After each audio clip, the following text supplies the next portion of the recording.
여러분, 사회복지사 자격증 따고 계세요? 사회복지학과를 다니고 계신가요?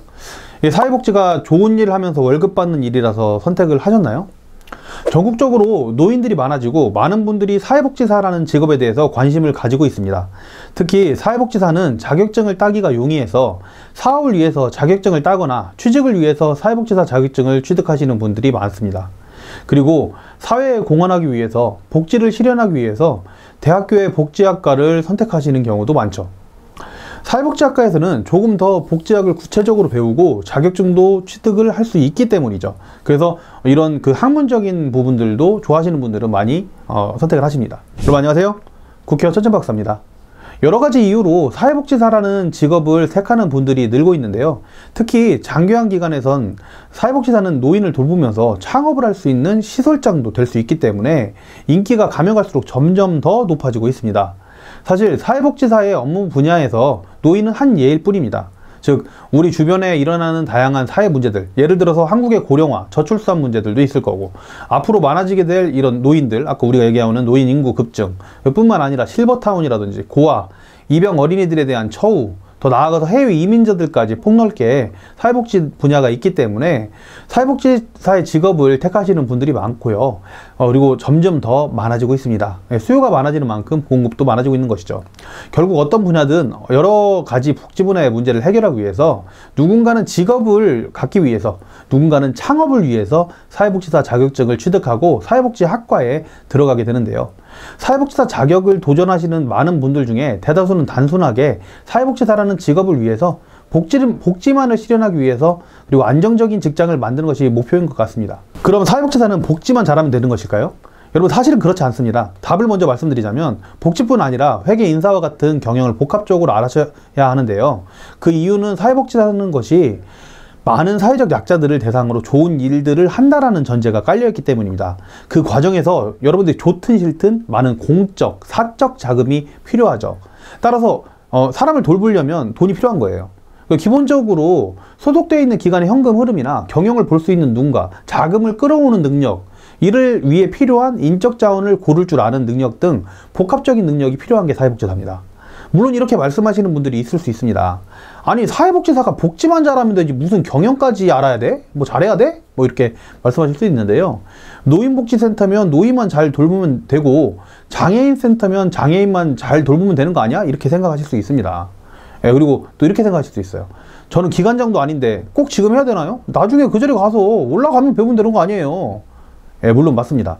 복지 하나만 해도 벅차고 어렵죠. 일이라는 게 계속 늘어나잖아요. 또 관리 책임자 자리와 지위까지 올라가서 그런 영향력을 행사할 수 있는 자리까지 가기 전에 굳이 머리 아픈 돈 문제나 경영 문제까지 공부하려고 한다면 참 어려운 것도 사실입니다. 그런데 현실을 좀 말씀드리자면 여러분들 복지사는 처음부터 경영을 알고 시작하셔야 됩니다. 제가 복지관의 조직 규정 올려드리겠습니다. 업무 분장이 참 잘 돼 있죠. 각자 본인의 자리에서 본인의 업무만 하시면 되는 게 맞습니다. 이런 경우에는요. 이렇게 체계가 잘 잡힌 사업장에서 일을 하신다면 처음부터 경영이나 회계 등 배울 필요 없이, 아니 정확하게는 내가 맡은 자리에서 선배님들에게 차근차근 배워 나가시면 되겠죠. 그런데 제가 하나 띄워드릴게요. 다른 거. 다음은 제가 노인복지시설의 인력 기준입니다. 이 내용을 보시면 방문요양에서도 사회복지사 1명, 주야간보호에서도 사회복지사 1명입니다. 어디를 둘러봐도 시설장님 한 분과 경영 등을 논의할 인력은 다른 직종에서 없어 보이죠? 어르신 케어 인력 말고는. 의외로 사회복지 현장은 이런 경우가 태반입니다. 몇몇 체계적이고 대규모인 사업장을 제외하고는 1인 2역, 1인 3역을 해야 하는 경우가 대부분입니다. 다양한 직종의 직원들과 협력해서 팀워크를 발휘하면서 서로 업무를 분담할 수 있으면 참 좋겠습니다만, 대부분의 사회복지사는 결국은 리더십을 발휘하는 자리에서 일을 하게 될 것이 분명합니다. 물론 체계가 잡혀있는 대규모 사업장에서도 결국은 직급이 오르거나 계속 승진을 하시려면 조직 운영이나 경영 전략 등을 논의해야 할 것이고요. 결국 사회복지사는 빠르든 느리든 회계 인사, 그리고 경영에 대한 부분을 모르고는 성공하기 힘들다는 결론을 낼 수 있겠습니다. 사회복지 조직에서 사회복지사의 역할은 아주 중요합니다. 단순히 사회 서비스의 제공자가 아니라 조직의 운영과 성장에 영향을 미치는 핵심 인력입니다. 이러한 자신감을 좀 가지고 여러분들이 사회복지사가 첫 업무 시작에 대한 경영에 대한 이해를 갖춰야 한다고 말씀을 드리는 거고요. 다시 한번 이거를 정리를 해서 제가 한번 말씀을 드리면, 사회복지사가 경영지식을 갖추는 것은 단순히 효율적인 업무 수행을 넘어서 조직의 성공과 지속 가능한 발전을 위한 핵심적인 요소다. 경영지식은 사회복지사가 복합적인 업무를 통합적으로 이해를 하고 자원을 최적화하고 당겨오고 조직 내부에서 리더십을 발휘하는데 아주 중요한 역할을 합니다.